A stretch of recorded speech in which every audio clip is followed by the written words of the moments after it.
আমাকে বলা হয়েছে আমি 10 কোটি টাকা নিয়েছি। ওকে, একটু নিচে আসো তো, একটু নিচে আসো। আমি টোটাল দেখলাম, নিচে আসো, দেবিদ্বারে যাও, দেবিদ্বারে টোটাল একটু পরে যাও। আমি এটা হিসাব করলাম নিজে, মানে আমি একদম করে সারাদিনে খেয়াল করলাম টোটাল যখন আমি নির্বাচিত না, এগুলা সব উপজেলায় দেওয়া হয়েছে। এর মাঝখানে 2024-25 সালে এডিপি সাধারণ, এডিপি বিশেষ এবং রাজস্ব নিজস্ব সহ সব মিলায়া 8,42,00,000 টাকার প্রজেক্ট দেবিদ্বারে দেওয়া হয়েছে। 8,42,00,000, 1 টাকা কমও না, 1 টাকা বেশিও না। প্রজেক্ট দেওয়া হয়েছে কয়টা খাতে? 148টা খাতে। 148টা খাতে প্রজেক্ট দেওয়া হয়েছে। এর মাঝখানে কোনো প্রজেক্ট টেন্ডারে আছে, কোনো প্রজেক্ট হচ্ছে এর মাঝখানে আপনার হচ্ছে ফার্স্ট বিল নেওয়া হয়েছে, কোনো প্রজেক্টের ওয়ার্ক অর্ডার দেওয়া হয়েছে, কোনো প্রজেক্ট কমপ্লিট, একটা প্রজেক্ট পূর্ণাঙ্গ কমপ্লিট হয় নাই। আমি খোঁজ নিয়ে দেখলাম আপনার হচ্ছে কোন প্রজেক্ট কি অবস্থায় আছে, এটা কিন্তু আপনার অনলাইনে গেলে আপনারা দেখবেন, মানে অনলাইনে সার্চ করলে এটা পাওয়া যায়। অথচ গত 2টা দিন মিডিয়া ট্রায়াল চালানো হলো, আমরা টাকা নিয়ে গিয়েছি। এবার আসেন কোন প্রজেক্ট। 148টা প্রজেক্ট আমি আলাদা করছি। একদম নিচে চলে যান, একদম নিচে চলে যান।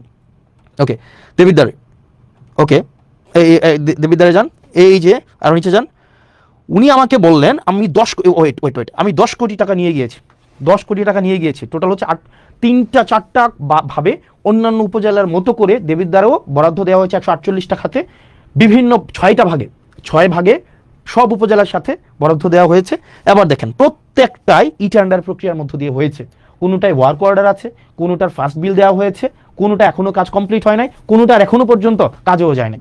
এবার আসেন, এই যে গত 2 দিন ধরে এক ধরনের মিডিয়া ট্রায়াল চালানো হইলো যে এই টাকাটা আমি মানুষের কাছে লুকাইছি, এই টাকা, আরে ভাইটা লুকানোর কি আছে? এটা তো সবকিছু ওয়েবসাইটে, it's very open, broad daylight open.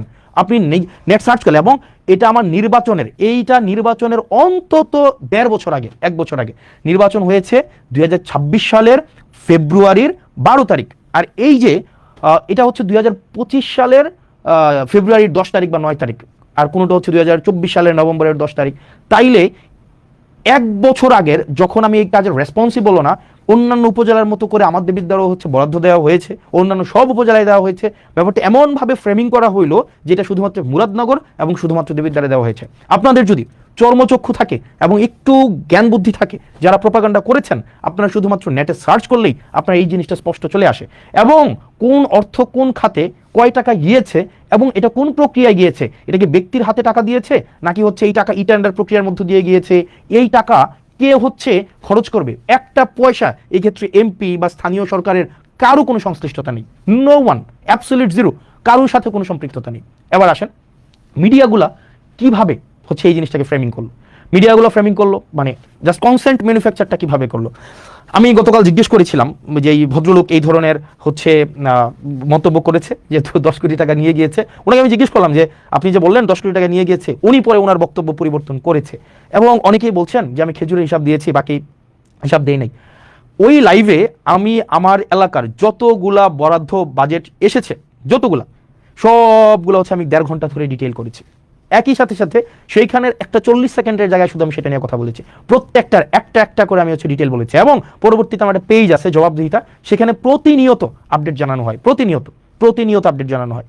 তো এখন যেটা দাঁড়াইছে, এখন আপনি আমাকে প্রশ্ন করতে পারেন, আপনার প্রত্যেকটা প্রশ্নের উত্তর আমি কি প্রতিনিয়ত, ধরেন আপনি আমার বিরুদ্ধে একটা মিথ্যাচার করলেন, আমি একটা মিথ্যাচার করলাম যে এই ধরনের একটা কাজ হয়েছে, আপনি যার উপরে মিথ্যাচার করেছে তার উপরে বার্ডেন অফ প্রুফ না প্রমাণ করার, বরং যিনি মিথ্যাচার করেছেন উনি প্রয়োজনে প্রমাণ করবেন। সবার বাসায় এখন মোবাইল আছে, সবার বাসায় এখন ফেসবুক আছে, সবার বাসায় এখন সার্চ করলেই 2 মিনিটে জাস্ট www.jp.kumilla.gov.bd, ওখানেই পুরা ডিটেল দেওয়া আছে। এখন এটাকে যেভাবে ফ্রেমিং করা হলো এটা খুবই দুঃখজনক। এবার আসেন, এখানে আমি প্রথম আলোর এক ধরনের মাফিয়াগিরি আমি আপনাদেরকে বলি। প্রথম আলো কালকে একটা নিউজ করেছে। প্রথম আলো নিউজটা কিভাবে করলো? প্রথম আলো নিউজটা করছে, ফর এক্সাম্পল আমি যদি সার্চ করি প্রথম আলো ওই নিউজটা কই আছে, মানে প্রথম আলো, এটাকে অনেকে বিভিন্ন ভাষায় বলে, বিভিন্ন নামে এটাকে বলে থাকে। ওখানে আমাকে নিয়ে গতকাল একটা নিউজ করলো যে কি যেন, এটা সার্চ কেমনে করে বের করবো বলো তো, খুঁজুন ওই যে মানে প্রকল্পের কি বলা যায় এটাকে, মানে 10 কোটি টাকা 25 কোটি টাকা হাসনাত এবং আসিফ মেরে দিয়েছে, এটা কই? Okay fine.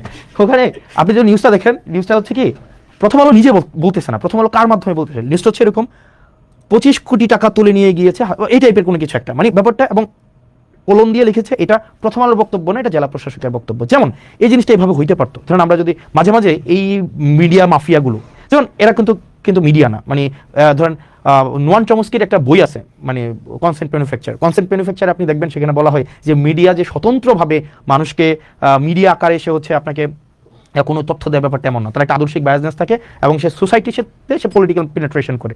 যেমন আমাদের দেশের মিডিয়াগুলোকে যদি আপনি দেখেন, আমাদের দেশের মিডিয়াগুলো কিন্তু হচ্ছে ধরেন ফর এক্সাম্পল বসুন্ধরার কি আছে, বসুন্ধরার হচ্ছে মিডিয়া হচ্ছে কালের কণ্ঠ। কিছুদিন আগে দেখবেন এই কালের কণ্ঠ না, আপনি দেখবেন বসুন্ধরার যত ব্যবসায়িক স্বার্থ সেগুলোকে সংরক্ষণ করে হচ্ছে আপনার Kaler Kantho, news 24, Daily Sun, এগুলো হচ্ছে বসুন্ধরার যত কাজ এগুলো হচ্ছে আপনার এক ধরনের পাহারাদার হিসাবে কাজ করে। আপনার এই যে বসুন্ধরার যত অপকর্ম আছে, যা কিছু আছে, যেমন কিছুদিন আগে আমাদের একটা ফাইট দেখতে আমাদের খুব মজা লাগছে, যেমন প্রথম আলো এবং বসুন্ধরার একটা ফাইট। যেমন প্রথম আলো লিখছে কালের কণ্ঠে বসুন্ধরা গ্রুপ রাষ্ট্রের ভিতরে আরেক রাষ্ট্র, তখন আবার কালের কণ্ঠ আবার প্রথম আলোর বিরুদ্ধে হচ্ছে নিউজ করছে। যেমন নিউজ করলো কি, এই যে তারেক জিয়াকে যেইভাবে 1-11-এর মধ্য দিয়ে তাকে দেশ থেকে তাড়ানো, তারপরে হচ্ছে -2 ফর্মুলা, সবগুলার কুশলী হচ্ছে এই হচ্ছে আপনার প্রথম আলো এবং ডেইলি স্টার, এই দুইটা হচ্ছে এক ধরনের মাফিয়া। ওরা ওদের ব্যবসায়িক যে স্বার্থটা, এই স্বার্থটাই হচ্ছে ওরা সংরক্ষণ করে।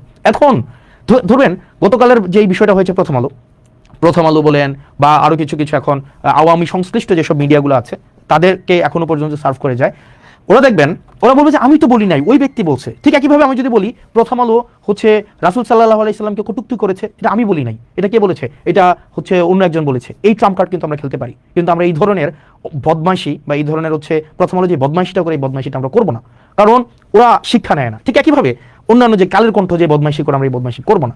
কারণ আপনারা যদি এই বদমাইশি করে আপনারা মনে করবেন যে আপনারা আমাদের ট্রান্সপারেন্সিকে আপনারা কোয়েশ্চেনেবল করবেন, আপনারা করতে পারবেন না, কোনোদিনও পারবেন না। কারণ সেখানে আমরা পিপলের ম্যান্ডেট নিয়ে এখানে দাঁড়ায় আছে, এবং যদি কোনো ধরনের অসততা, কোনো ধরনের হচ্ছে অর্থের কোনো 1 পয়সারও এদিক সেদিক থাকতো, এতদিন পর্যন্ত দাঁড়াই থাকতে দিত না, কম্প্রোমাইজ করতে হইতো। অ্যাটলিস্ট প্রথম আলো, ডেইলি স্টার, এই যে তারপরে হচ্ছে আপনারা মাফিয়াগিরি যেটা করতেছেন, এটা খুবই আনঅ্যাকসেপ্টেবল। এই মাফিয়াগিরি, এই ক্লিকবেইট জার্নালিজম অ্যাটলিস্ট আপনাদের কাছ থেকে আমরা প্রত্যাশা করি না। আপনি নিউজটা এমনভাবে করেছেন যে মনে হয়েছে এই যে টাকাটা আমি নিয়েছি। এখন দেখেন অ্যাটলিস্ট আপনারা যে কাজটা করেছেন 25-30 বছর 40 বছর পরে এই হেডলাইন দিয়ে কিন্তু জাজ করা হবে। আপনি আমাকে বলছেন কি রাজস্ব খাত থেকে 25 কোটি টাকা তুলে নিয়েছে হাসনাত আব্দুল্লাহ, আসিফ মাহমুদ, কে বলছে? জেলা প্রশাসক। কিন্তু আপনি নিউজের মধ্যেই দেখলেন যে এখানে ক্লারিফাই হইলো এই কথাটা ভুল। তাইলে আপনি কেন ক্লারিফাই করলেন না, পরে কেন নিউজ করলেন না? জেলা প্রশাসকের মন্তব্য নিয়ে আপনারা 150 থেকে 200 নিউজ করলেন, কিন্তু আমি যখন ক্লারিফিকেশন দিলাম তখন আপনারা এটাকে নিউজ করলেন না। আপনারা সোসাইটিতে আপনারা একটা মতামত ম্যানুফ্যাকচার করতে চান, মানুষকে এই মতামতটা দিতে চান যে জুলাইয়ের মধ্যে যারা ছিল বা যারা নতুনভাবে রাজনীতিতে আসতে চাচ্ছে, ব্যাকগ্রাউন্ড ছাড়া আপনাদের একটু কালচার করবা, একটু আওয়ামী কালচার করবা, একটু হচ্ছে কালচারাল হচ্ছে ওই বিভিন্ন এগুলা বলতে এখন নিজের কাছে, মানে এই প্রতিষ্ঠানগুলো যদি সমাজে বিভাজন সৃষ্টির জন্য দায়ী করা যায়, এই প্রতিষ্ঠানগুলোকে দায়ী করা যাবে। এই মাফিয়া, আমি ব্যক্তিগতভাবে এই কারণে এই মাফিয়া মিডিয়াগুলোর কাছে আমি কখনোই যাই না, কারণ আমি দেখেছি এরা এজেন্ডা নিয়ে আপনাকে বিতর্কিত করে, যেমন গতকাল দেখবেন সবগুলো নিউজ করছে যে কি টাকাটা যখন নিছি এটা যখন বলছে এটা নিয়ে নিউজ হয়েছে, কিন্তু এটা ক্লারিফাই যখন করা হলো এটা নিয়ে কোনো নিউজ নাই। এখন এই মিডিয়াগুলা প্রত্যেকটা একটাও মিডিয়া না, এগুলো হচ্ছে ব্যবসায়িক প্রতিষ্ঠানকে বাঁচিয়ে রাখে। বসুন্ধরা লক্ষ লক্ষ কোটি টাকা হচ্ছে মানুষ থেকে ছিনাই নিছে, তার ছেলেরা ধর্ষণ করছে, তারপরে হচ্ছে এগুলো নিয়ে দেখবেন কখনোই কালের কণ্ঠে কিছু বলবে না, কখনোই নিউজ 24 কিছু বলবে না, ডেইলি সান কখনোই কিছু বলবে না, এগুলো নিয়ে কিচ্ছু বলবে না। কারণ এরা হচ্ছে ওই বসুন্ধরার শাহ আলম, এই আনভির, এদের পয়সা দিয়ে এরা চলে, এদের দিয়ে এরা হচ্ছে এই যে মিডিয়াগুলা এদের রক্ষিতা, এই মিডিয়াগুলা এরা হচ্ছে রক্ষিতা। ঠিক একইভাবে ডিবিসি একটা হচ্ছে আপনার নিউজ চ্যানেল, আমি রানিং মেম্বার অফ পার্লামেন্ট, কিন্তু আমাকে বাধ্য করা হচ্ছে এভাবে বলতে, আপনারা আমাদেরকে ঠেলে দিচ্ছেন। যেমন ডিবিসি একটা প্রপাগান্ডা একটা সেল। এরপরে হচ্ছে আপনি ধরেন প্রথম আলোর কথা আর কি বলবো, মানে যখনই সুযোগ পাবে আপনাকে ভেরিফাই করার জন্য, চরিত্র হনন করার জন্য এক হাত নিয়ে ছাড়বে। এখন এইভাবে আপনারা বারবার যে জনগণ বিরোধী একটা অবস্থান নেন, এটা খুবই অপ্রত্যাশিত। আপনারা চাইলেই পারতেন এটাকে ভেরিফাই করার জন্য, আপনারা চাইলেই পারতেন এই জিনিসটাকে, আপনারা কোন অ্যাঙ্গেলে নিউজ করেন এটা আমরা জানি না, মানে আপনারা কি মানুষকে এগুলো বুঝে না, এগুলো আপনারা কোন অ্যাঙ্গেলে নিউজ করেন, এবং এই যে আপনারা মিডিয়া মাফিয়াগুলা ব্যবসায়িক প্রতিষ্ঠানের আপনারা পারপাস সার্ভ করেন সেটা আমরা জানি না। আপনারা বসুন্ধরার পারপাস সার্ভ করতেছে কালের কণ্ঠ, দেখবেন বসুন্ধরা আবাসিক এলাকা নিয়ে গুণকীর্তন করবে কালের কণ্ঠ, আবার দেখবেন বসুন্ধরা আবাসিক এলাকা কেন সিটি কর্পোরেশনকে দিতে হবে সেটা নিয়ে লিখবে প্রথম আলো, তাদের নিজস্ব ব্যবসায়িক কম্পিটিশনের জন্য, আর সেটার সাধারণ বলি হচ্ছে আমরা সাধারণ জনগণ।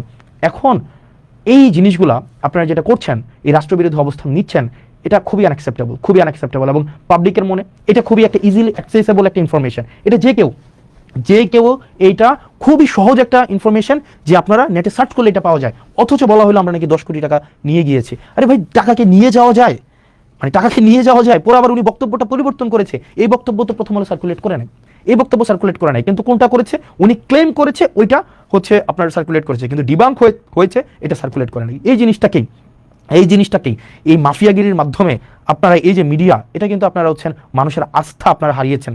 আপনারা এই যে মিডিয়াগুলো, এই বড় বড় প্রতিষ্ঠানগুলো, এই বড় বড় নিউজ আউটলেটগুলো, আপনারা কিন্তু মানুষের আস্থা হারিয়েছেন। এখন দেখেন না মানুষ, আমরা পডকাস্টে যাই, আপনাদের টক শোতে আমরা কেন যাই না? এই যে আপনারা এত ডাকেন, এত ফোন দেন, এত এটা করেন, কেন যাই না বলেন? এই যে নিউজগুলো, বাংলাদেশের প্রতিষ্ঠিত নিউজ, যাই না কেন? কারণ ঘৃণা হয়। এটা ঘৃণা হয় আপনাদের উপরে, কারণ আপনাদের সচেতনভাবে সুবিবেচনা প্রসূত হয়ে আপনারা যেটা ফ্যাক্ট আপনারা সেটা তুলে ধরেন না, বরং আপনার ব্যবসায়িক প্রতিষ্ঠানের স্বার্থটা যেভাবে সংরক্ষিত হবে আপনারা সেটাই হচ্ছে আপনারা প্রকাশ এবং প্রচার করেন, যেটার কারণে আপনারা জনবিরোধী অবস্থান নেন। আপনারা শুধুমাত্র আপনাদের মাফিয়া প্রতিষ্ঠানটাকে আপনারা টিকিয়ে রাখেন, এবং সেটা খুবই দুঃখজনক। ধরেন আপনারা এটা পরে কি করতে পারবেন? আপনারা মানুষের চোখে খারাপ বানাতে পারবেন, মানুষের চোখে আপনারা ভিলেন বানাতে পারবেন, মানুষের চোখে আস্থাহীন করতে পারবেন, কিন্তু দিন শেষে মনে রাখবেন সত্যটাই